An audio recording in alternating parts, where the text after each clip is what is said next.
Welcome back to my channel. I'm gonna be vlogging today, taking you guys with me again on my day as a real estate professional. Kind of got a late start to my day today and just went on a run. Now I'm going to go get a coffee because it's very needed this morning. We have a listing appointment today at 3:30. I'm taking Spencer with me. This was a for sale by owner. I did a preview appointment on them and today we're gonna go back and list it. I've been following up for it's been weeks now. And we have some prospecting to do and I will check back in with you guys after I get my cup of joe. My latte and my venti iced water and I'm ready to go.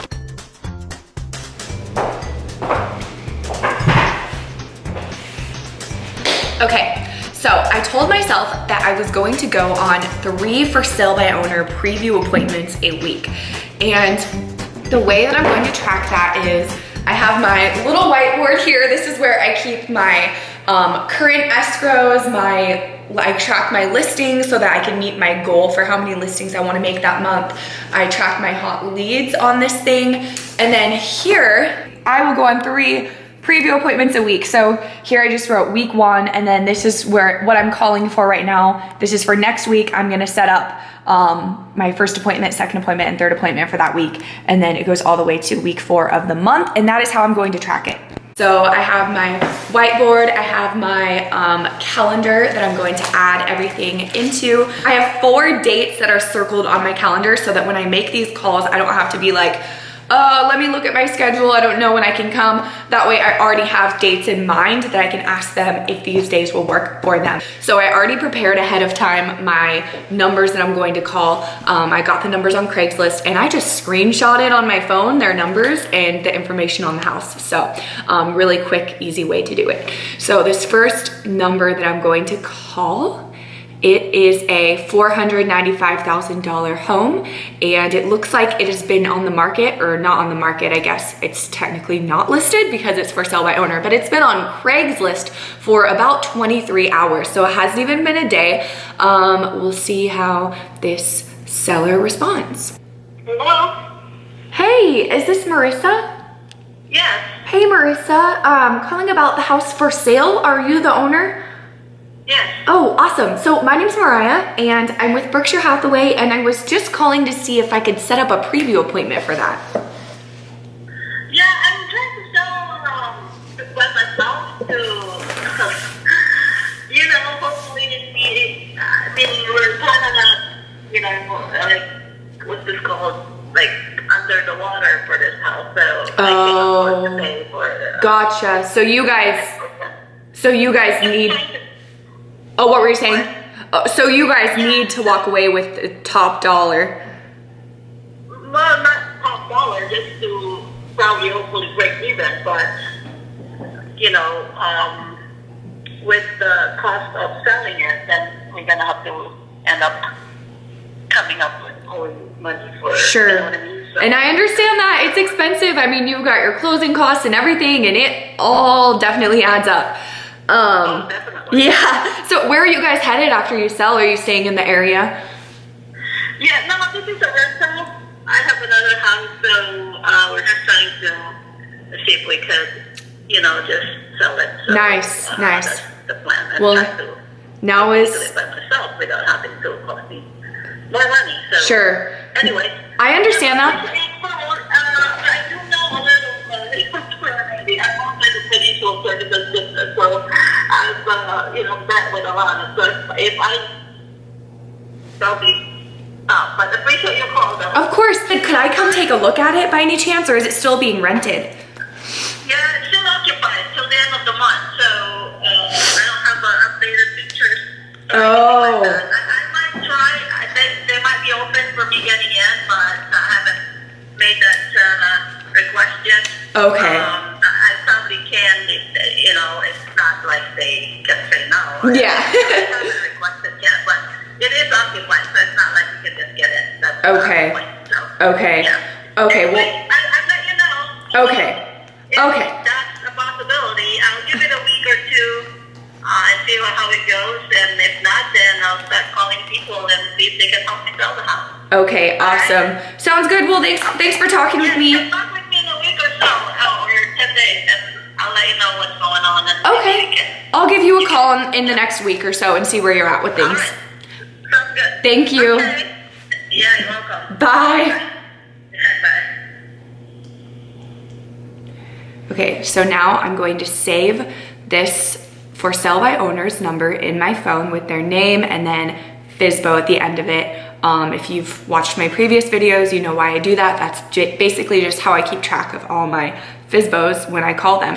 I'm making a note in my phone for Monday. When someone says to call you in a week, you cut the time in half. Or when they say to call you in 4 months, you call them in 2 months, because people always lie about their motivation, and a lot of times things happen and they become ready and more motivated sooner than they're expecting anyway. So I'm making a note in my phone to call her on Monday to follow up. Otherwise, if I don't do this, I know I will completely forget to call her. This is called hunting. If you don't go out and get business for yourself, then pretty soon your business is not going to be business anymore. That's why for me, prospecting is super, super important. It's like my number one job is a prospector, and then it's take care of my clients, handle my clients, my transactions that I currently have, and all of that stuff. A reason why I love being a listing agent versus working with buyers and sellers like a lot of realtors do. I focus only on listings, and I love that because I have control of my time. I have a lot more free time. I have a lot more time to prospect. I don't have a buyer saying, I need to see this house right now, and then I have to drop everything in my schedule to show them that house, or they're gonna go with another agent. Or I could end up driving to 10 different towns showing all these different houses, and then they end up using someone else or whatever. And I get it, there's buyer agreements that you can sign and all of that good stuff. But at the end of the day, being a listing agent is a lot less work. I mean, I'm not saying that like I'm lazy, I don't wanna work, but it's a lot, like, I don't know how to explain it. Like, you're doing less and it gives you control of your time. And if you can just master the skills that it takes, like your listing presentation, prospecting, and all of that, then I think it is a much better, happier, fun, freer life being a listing agent only versus buyer's agent. But I also do think that your personality types come into play. I'm kind of rambling now, but I did that DISC test thing where a lot of you have probably heard of DISC, and I'm pretty sure Keller Williams is big on it. But basically, the personality types that are good for a buyer's agent is a high I, high S. So if you're that personality type, then you probably enjoy working with buyers. But if you're a high D, then you probably would enjoy being a listing agent. Or if you're a high D, high I mixture, then listing agent is probably going to be the best route for you. So I'm all about like doing what you like and doing the jobs that you're best at, and then outsourcing what you're not good at. And that's why I've hired on a buyer's agent, and she enjoys working with buyers, and it fits her personality, and that's awesome. And so, yeah, life is better when you're doing what you love and in the right spot for your personality type, the way God made you, and all of that. Back to cold calling. Hey, is this Bill? Who's this, please? I'm calling about your property that's for sale. I just have a question. Is this just a lot, or is there a structure on this? Well, okay, so it's a double lot. Okay. And let's see, there are a couple structures. There's metal buildings. There's two metal buildings, and one, it looked like it used to be a garage for my grandpa's house. I tore the house down last year. Okay. And I've been continuing work on this thing for quite a few years. My dad hoarded terribly, and I've been picking it all up. I'm nearly done, but so just down below there's a projected bunch of townhouses, condos, and apartments going in. Nice. They were going to put in 1,025 of them just down below it along the river. Wow. But now they've brought it back to 100. They're going to try 100 first. Okay. And I just don't want that kind of traffic down there. I really wanted to make a house down there and just live there, but yeah, not townhouses and condos. That's not for me. So yeah, I decided I'm going to go ahead and sell it. Okay. The price is going to be less less than on there because I went down to City Hall yesterday to talk to engineers, and the development team is not going to start on the project until late this next summer. And even for the appraisal on the property, really they can't appraise it with the value of somebody else building stuff, like the condos. They can't put that into the appraisal until it starts. Oh, I see. Okay. Yeah. Okay. So, how, it might have said, I saw it on Craigslist, but I didn't. How big is the lot?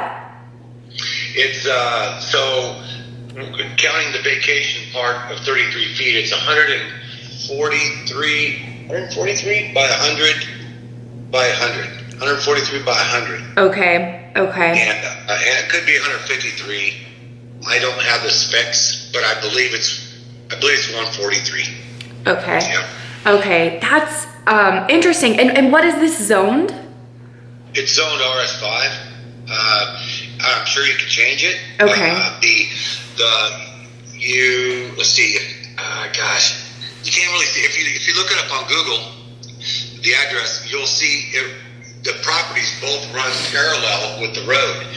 Now, I've considered taking the square footage of the lot, and you're supposed to have 5,000 square feet on each lot, and you can actually divide that and put it in half. Instead of the properties running parallel, you can make it two properties that both have a front door to out of the street. Mm-hmm. Oh, okay. Okay. Yeah, so are you residential single? And again, I don't know. I suppose they could be changed to multiple dwelling. You do have the square footage for it. Are you local in the area? I have another property just up the street, maybe like 6-8 blocks away. Okay. On Walker Street. I live just a few minutes away from there. Okay. I'm a real estate agent. Would I be able to see this? Would you mind showing it to me? Or is that something you're not willing? I know a lot of people don't want to work with a buyer's agent or whatever. Mm-hmm. But no, that's fine. It probably won't be today though. Okay, no, that's fine. I think I have a availability on Sunday the 6th, Monday the 7th, or Sunday the 13th, or Monday the 14th. So I don't know if any of those days. What you have going on? I'm working all the time on both properties still. Okay. And all I need is 15 minutes of notice, and I could be even clear across town, and I can still make it here in 15 minutes. So. Okay. Well, what day would be more convenient for you? Would a Sunday or Monday be better? Probably like a Monday would be better. Sunday at church, all that stuff. So. Okay, awesome. So, yeah. Would Monday at noon work for you by any chance? Yep, that'd be just fine. Perfect. And let me make sure. If you want to get a call like 15 minutes just before you get here, I'll just make sure I'm around. Okay, of course. Do you go by Bill or William? Yeah, Bill's fine. Okay, awesome. All right, thank you. What was your first name? Mariah. Mariah, okay, very cool. I'll talk to you about Monday at noon. Sounds wonderful. I'll see you then. So basically the way that it works is, I don't get paid until you get paid. So if I don't sell your house, if we don't close on it, then I don't get paid at all. And you can, a lot of agents won't tell you this, but you can terminate if you're not happy with our services. If we're not doing what we say we're going to do, you can terminate it at any time and you don't have to pay. So basically I don't get paid anything until you get paid your money and everything's said and done. So it's very low risk. I'll save your number and I'll keep that in mind. Okay. I'll keep that in mind, and if you guys take care of everything once I go back to school, I really don't want to, because you would have to work with management and the buyer. Yeah, it's time consuming. Yeah, it's like time consuming, and sometimes it can be a little stressful sometimes. So maybe I can. What year is this? What year is this? 1967. Okay, and then I got work done in the interior. I just the only thing I didn't do was clean it over the summer. Okay, because it looks really good in the pictures. It doesn't look that old. It's in pretty good shape, and I put sheetrock in the interior. I did some work. It needs maybe you know, the new buyer, they could do a few more, like get a few more done, but at the price though that you're asking. So when do you go back to school? on Monday. Okay. I'm gonna be in the area. Is there any way I could stop by and do a free market analysis for you and let you know what I think that it would sell for?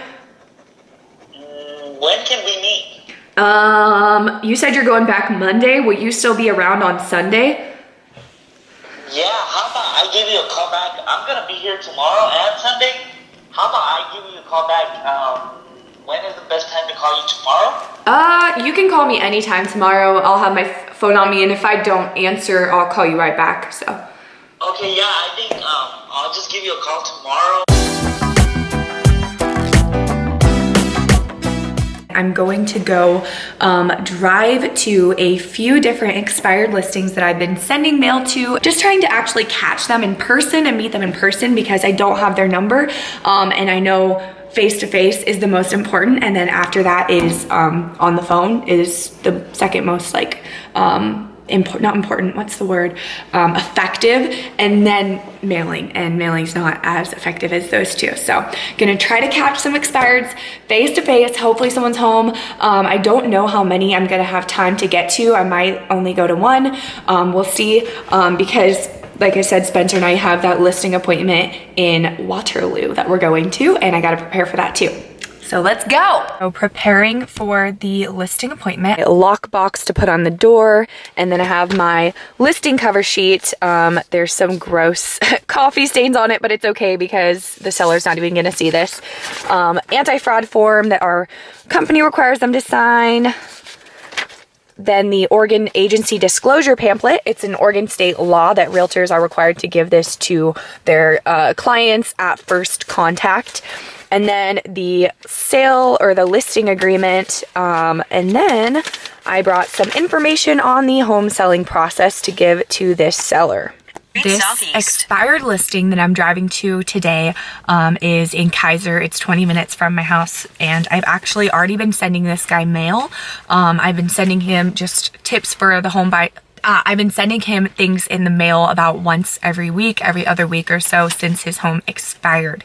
And so right now I'm just going to go knock on his door, hope that he's home, and so I can meet him face to face, and so he can actually put a face to my name, so I'm an actual real person instead of just some random salesperson sending him mail. And I'm just gonna ask him if he has any thoughts, if he's had any thoughts of getting his home back on the market and getting it sold in 2019. And I'm probably just gonna leave this little postcard that I had made. This is what the front looks like, and then the back says, I believe in accountability. If I do not do what I say I will, you can fire me anytime. Your home will be listed on over 2,000 plus national and global websites, the maximum amount of exposure possible. High definition professional listing videos, photos, and listing videos, which I don't do for every single listing, but for this one I would. Depends on like the price point and all of that, and much more. So that's what I'm gonna leave at the door, and I'll probably just write a little note on this white side to make it more personal. And yeah, let's go. Right there is a personal touch. Knocked on the door, and no one was home, so I left my little postcard with my note on it, and I'm going to continue to follow up, send them mail, try to reach them in person somehow, some way, because I know this home expired about a month ago, and or maybe it was 2 months now, something like that, and they wanted to sell then. They haven't relisted it yet, but they wanted to sell then. I'm sure they still want to sell now, so they're gonna sell at some point. They're gonna relist it with someone, so I'm gonna keep following up and be the last realtor to still follow up with them and just use the same approach that I use for the most part with for sale by owners. It's just a little more difficult. Well, it's a lot more difficult when you don't have their phone numbers and you can't reach them that way. So yeah, and I'm very new to this prospecting expired listings. This is something that I just started implementing and doing within the last few months, and before had never really done this in my business. So if any of you guys watching this have prospected to expired listings before, please leave your best tips in the comments below for me. What you guys do, what has worked, anything relating to expired listings. I want to hear all about it.